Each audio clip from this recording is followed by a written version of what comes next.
there's a lot of competing factors with getting finals or midterms studied for and papers done before spring break. So thanks for being here. Maddie said that Crave is coming up.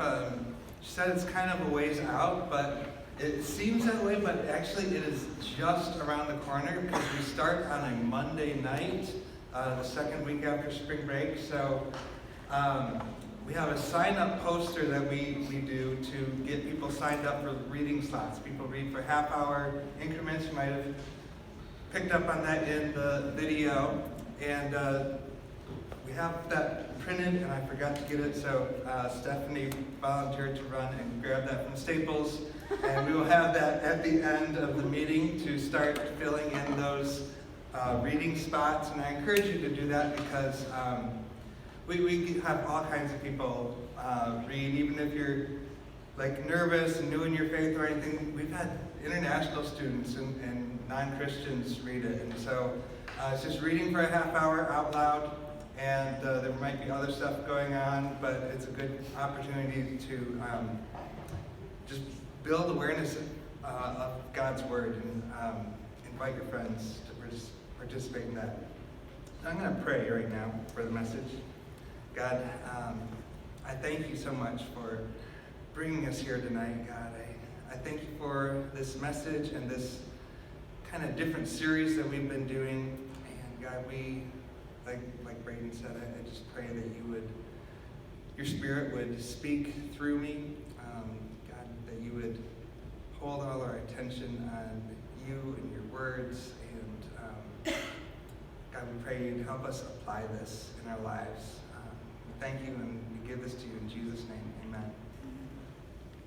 So tonight we're wrapping up our series, which is about locations, which might be kind of a weird thing to have a series on.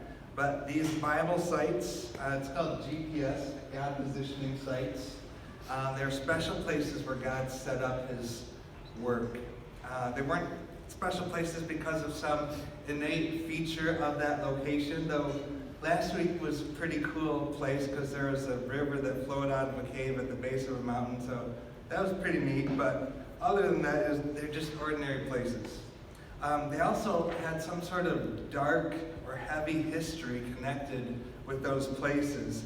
So not places that you'd expect to have any positive spiritual significance, but they became special places because God chose them to.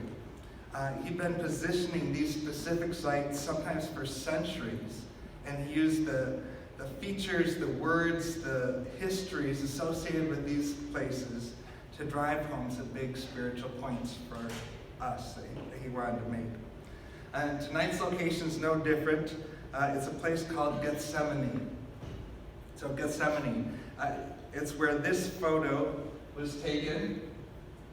Does anyone know what kind of tree this is?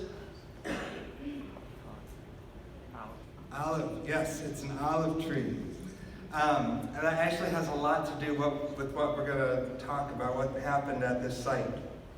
So let's step back and see where this place is on the map. This was the original map we had for the first week. So this red marker was the top of Mount Moriah, at the Temple Mount, is where Abraham didn't withhold his son from God, and then centuries later, God didn't withhold his son from us at that location. In week 2, we went to the far north of Israel, and that place that had the cave and the waterfall. And it was a history deep in Greek mythology, so names like Zeus and Hermes and Pan and Hades were connected with this cave. And Jesus took his disciples 34 miles out of their way, one way, to make a point and say the gates of Hades wouldn't prevail against Jesus' church or the rock that was built on, which was confession of faith, that he's the Son of God. So back in week 3, we're back to this map of Jerusalem. And the second marker is where Gethsemane is. You just come. This is on a mountain. There's a valley here. Here's the Mount of Olives. So just cross the Kidron Valley here, at the base of the Mount of Olives is the Garden of Gethsemane. So here's a modern satellite view of it. I don't know if you can notice kind of these polka dot grids on the side of the mountain. Those are actually olive orchards, which is kind of cool that the Mount of Olives still has its namesake, that it's olive trees growing on the side of the mountain. Here's another view of the Garden of Gethsemane. That was me 10 years ago, standing in front of a tree, an olive tree that was approximately 2,000 years old. So Jesus might have walked by this tree. Don't know exactly what the age is, but it's about that age. It could have been that, which is pretty awesome. It's kind of amazing how many connections Jesus had with olives. I think olives must have been God's favorite fruit. You don't normally think of an olive being a fruit, but vegetables don't grow on trees, so it's a fruit. So let's explore some of those connections. Isaiah 11:1. Put this one up on the screen. There shall come forth a shoot from the stump of Jesse, and a branch from his roots shall bear fruit. So it's kind of a weird prophecy about the Messiah. That whole chapter is really about the Messiah coming from the lineage of David, and Jesse was the father of David. So that's what it's talking about. And the metaphor here describes something that happens to olive trees. You can chop down an olive tree, and a new tree will grow up from its roots. And olive tree is one of the types of trees that does that. And that new tree will still bear fruit, even if the old one's long gone. So when Isaiah wrote this book, it looked like the kingly lineage of David was done. It was finished. He's saying it's going to continue. There's going to be a new shoot that grows up out of the root of Jesse, the lineage of David, and that kingship will eventually grow back. So another interesting connection is in John 1:41. It said he first found his own brother Simon and said to him, "We have found the Messiah," which means Christ. Messiah is a Hebrew noun that comes from the verb mashah, which means to anoint. And Christ, or Christos, is a Greek noun that comes from the verb kreo, meaning also to anoint. So Hebrew Messiah and Greek Christ mean the same thing. It means anointed one. And what do you use to anoint someone with?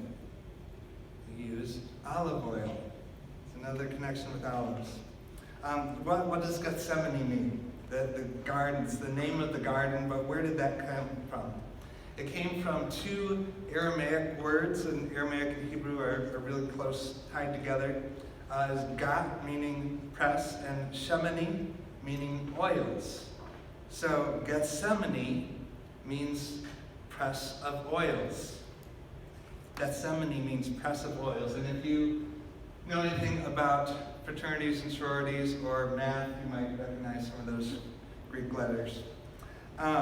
So at the base of the Mount of Olives was a garden called the oil press. So meaning this park had the equipment to extract olive oil from the surrounding orchards. And extracting that oil is a multi-step process. We're going to look at a couple of the steps of that in a video. This is from a place called Nazareth Village, and they have a fully functioning replica of a first century olive mill and olive press. So let's look at that video. Of course, olives are hard. You cannot just press them right away. The first thing you do in the process is crushing them. And that's why we use this big stone over here. Mosi, the donkey, is helping us move the stone around. And this stone will crush the olives and the pits. Everything needs to be crushed so finely until it turns into paste. And then it's ready for the next stage of pressing. The crushed olives then are placed in baskets like the one you see over here. We're hanging it on the wall, but of course you lay it flat, and then there are pockets to the sides where you put the crushed olives, preparation for the actual pressing process. And then you take about 10-15 baskets to press them together at the press. Now the baskets are brought over here and stacked on top of each other. Underneath them, there's a hole in the ground that is about 2 feet deep, and it gets also a bit wider as it goes in. So as you press the baskets over here, oil is going to gather underneath. The beam of wood sits on top of the baskets, applying its weight as pressure, and then the 3 weights, the stone weights, are lifted using pulleys and leverage in order to apply more pressure on top of the baskets. Each group of baskets gets pressed 3 times. The first time you apply pressure, you get the best quality oil. And according to the Jewish law, the first of your fruits you offer to God. So the oil from the first pressing, they will not use at home. They will take it to the temple in Jerusalem.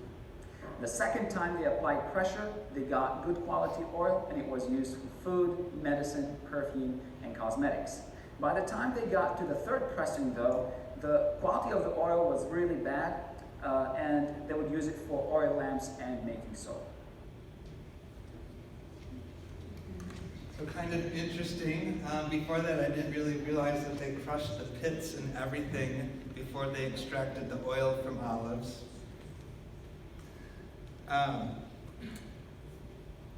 So I think for simplicity's sake, the video left out one final step in that process.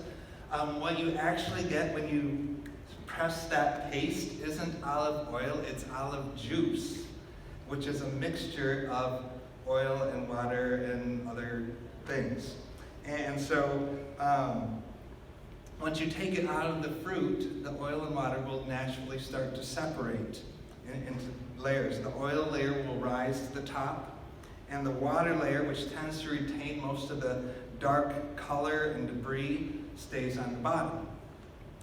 So what happens at the olive press at Gethsemane is first you crush the whole olives, then you press the paste, then you let the pure oil rise out of the juice. So crush, press, rise is the process there.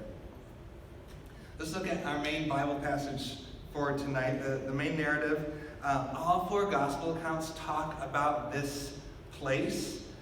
They don't all use the same name, but they all talk about the same place. But we're going to stick mainly to Mark's account. So we'll start with Mark 14, verses 32 through 38. It's a bigger passage, so I encourage you to follow along in a Bible or Bible app. If you want to borrow a paper Bible, we have some in the aisles that someone would be happy to pass your way if you need that. So Mark 14, starting at verse 32, but let me, while you're getting ready for that, let me set up the context. This was immediately after the Last Supper. The Last Supper was a Passover meal that Jesus celebrated with his disciples, and it's where he gave them the symbol and the practice of communion. And he basically told them that he was going to be the Passover lamb for the whole world, but they didn't quite get it yet. Then Jesus shared that one of them was about to betray him, and then suddenly Judas left, but they figured Jesus sent him on an errand. So as the disciples discussed who it might be who would betray Jesus, that somehow morphed into an argument again about which of them was the greatest. So, one of you guys might betray Jesus, but not me because I'm the best. That kind of thing was going on. And Jesus told them he was about to be betrayed, and they're arguing about who's the best. So those times when we feel discouraged, unheard, or uncared for, Jesus can totally relate to that. He was through that. So Jesus gives them one last teaching in this moment. John records a lot of that, including his instruction to abide, which we talked about at the beginning of the school year. Abide in Jesus, abide in his word, stay connected to him. And he prays at length for them and gave a strong focus on their unity and community as believers. Then they sang a hymn and they left the city, crossed the little valley, and went to the Mount of Olives. And then Jesus shared his heart again with the disciples, saying that they would all fall away and abandon him. And Peter turns it into another, no, not me, I'm the best, I'm the most loyal.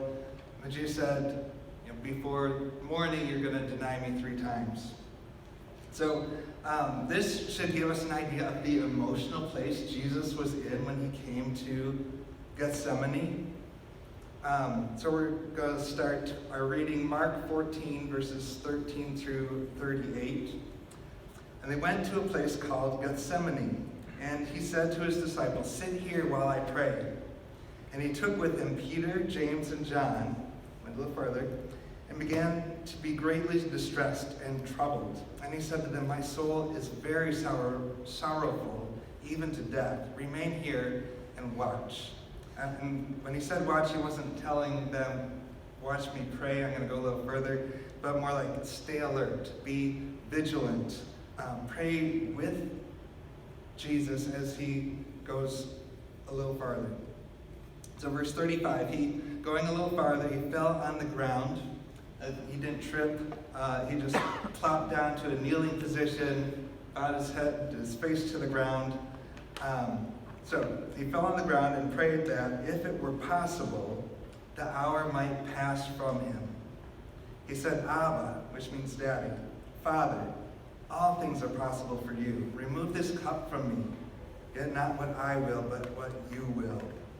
Verse 37, he came and found them sleeping.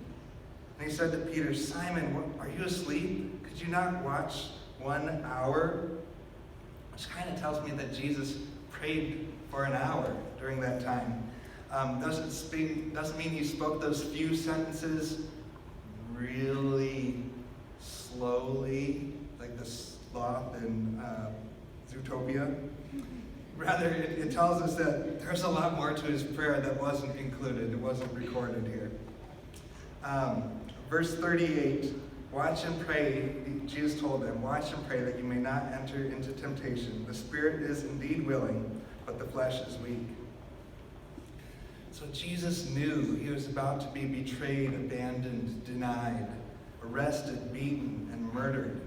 He shared his feelings with his 12 closest friends, and then they kind of disregarded it. They even tried to each put the center of attention on themselves while Jesus is sharing this with them. And then he shared his feelings with his 3 closest friends among that group of 12, asked them to stay alert and pray for him while he spent some time alone with God just nearby, and they fell asleep. I would imagine that Jesus felt completely crushed at this point, at least emotionally. As a human, he experienced how that emotional crushing and discouragement can just wipe you out completely. And I feel like that sometimes. Jesus went through so much more than me, obviously, but I felt betrayed. I felt abandoned. I felt friendless at times. And what's worse is when you share some of those feelings with a few people and they don't seem to care, or they don't have the response that we hoped they would, and it's crushing. But Jesus responded to that crushing in the healthiest way possible. He prayed about it. He probably felt like his friends were only focused on themselves at this point, because basically they were.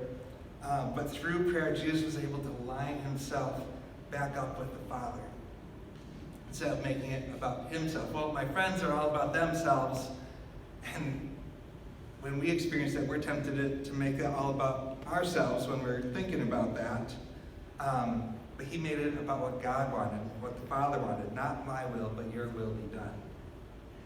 So when we feel crushed, praying will help me focus back on God instead of myself. When feeling crushed, praying will help me focus back on God instead of myself.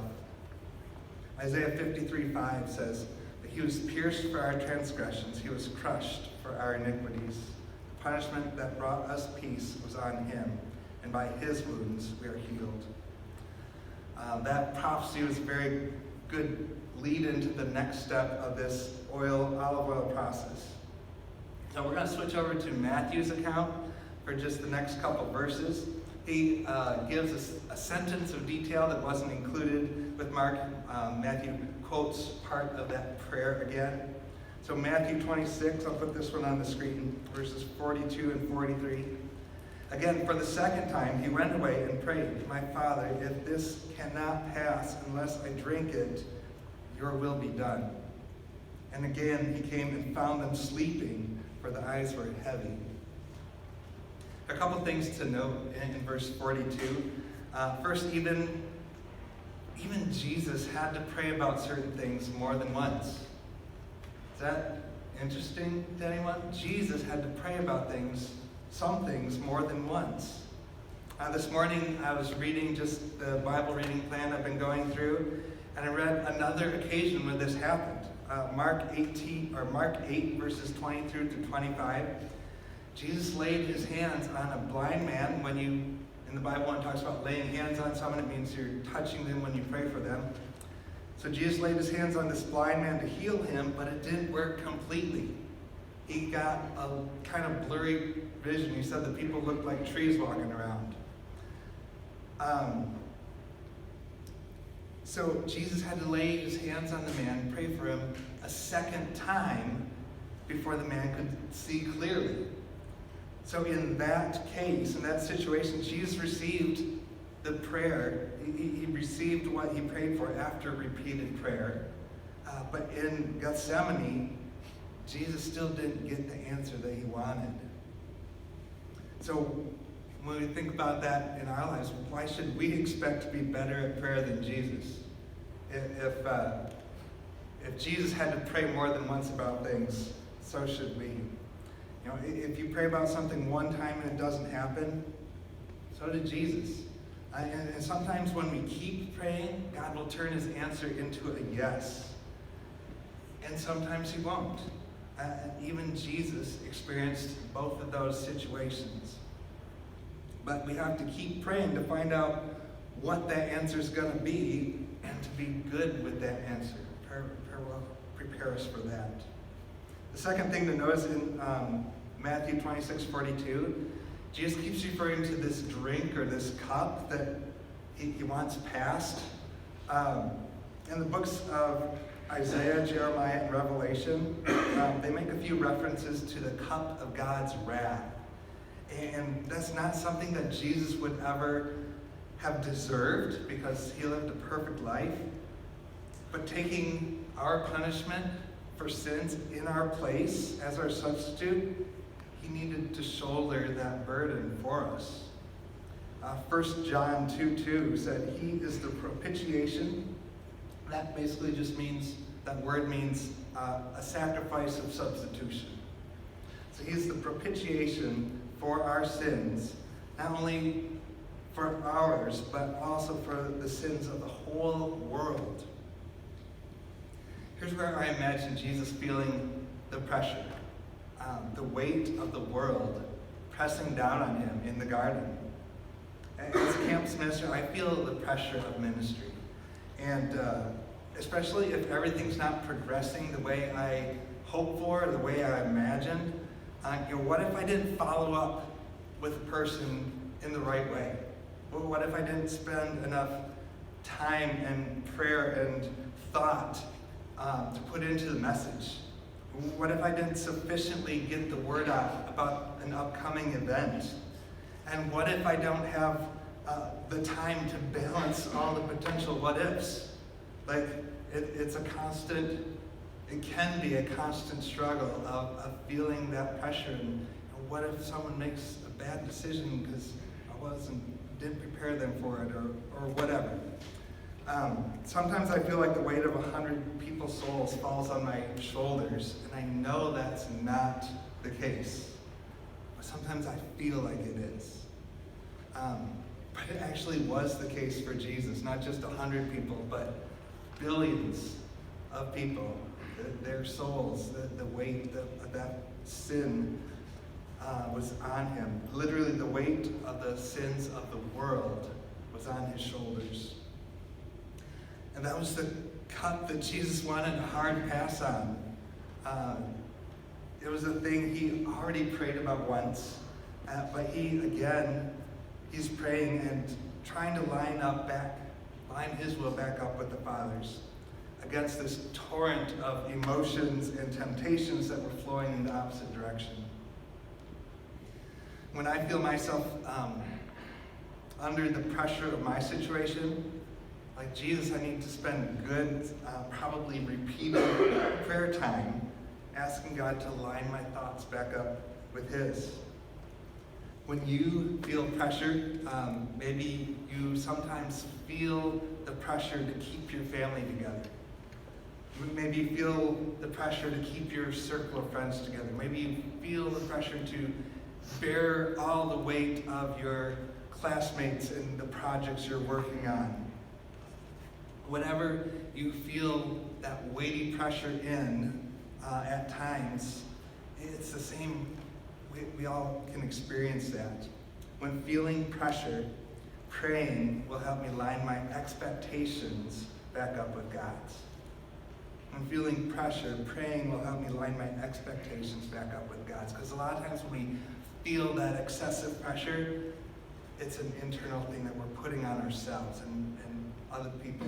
God especially doesn't have that expectation on us. So praying helps line us back up. Continuing our narrative, Matthew 26:44 tells us Jesus goes back to his spot and prays a third time. We'll go back to Mark's account for the rest of this. Mark 14, verses 41 through 43. And he came, after praying, he came the third time and said, "Are you still sleeping and taking your rest? It is enough. The hour has come. The Son of Man is betrayed into the hands of sinners. Rise, let us be going. See, my betrayer is at hand." And immediately, while he was still speaking, Judas came, one of the 12, and with him a crowd with swords and clubs from the chief priests and the scribes and the elders.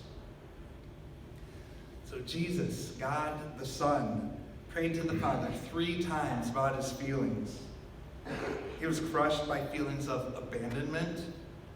He felt pressed by the weight of every human soul, and souls that needed his sacrifice in order to open that door for our forgiveness.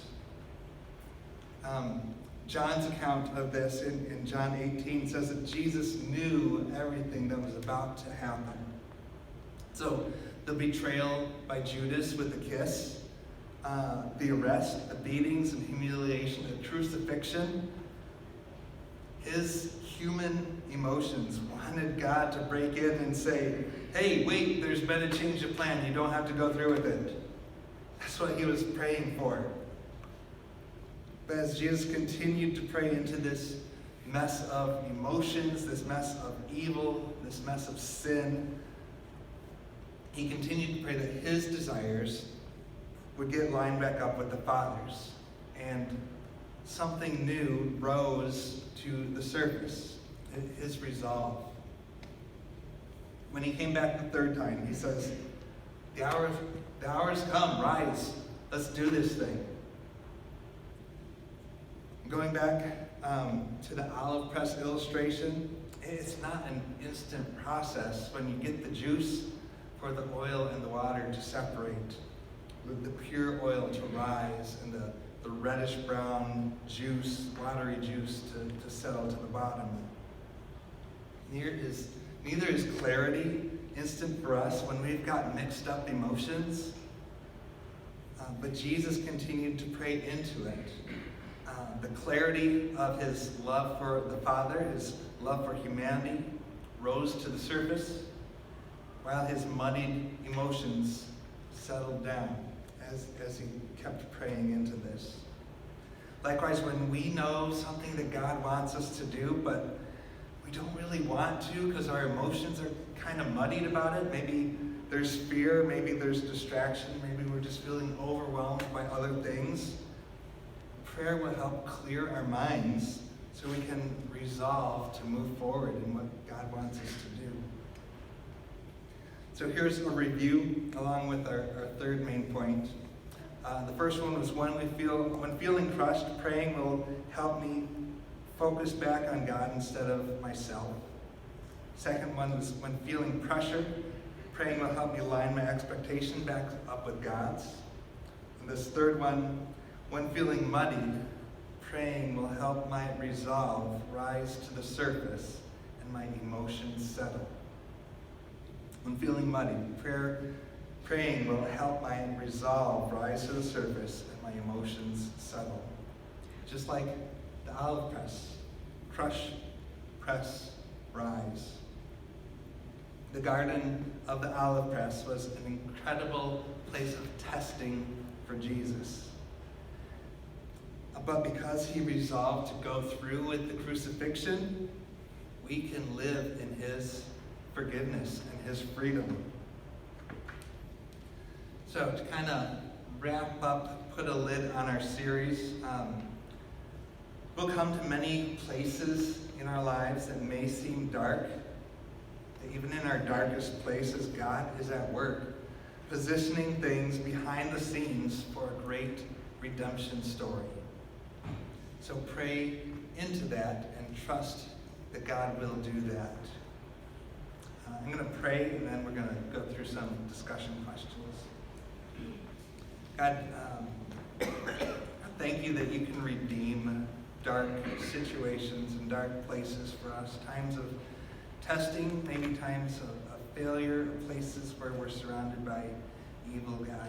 You can bring us through those places stronger and more mature than we would have been otherwise. God, we praise you in that. God, help us trust you that you are working behind the scenes and that you will do that, God. We give this spring break to you, God, and just wrapping up things before we head out for spring break. God,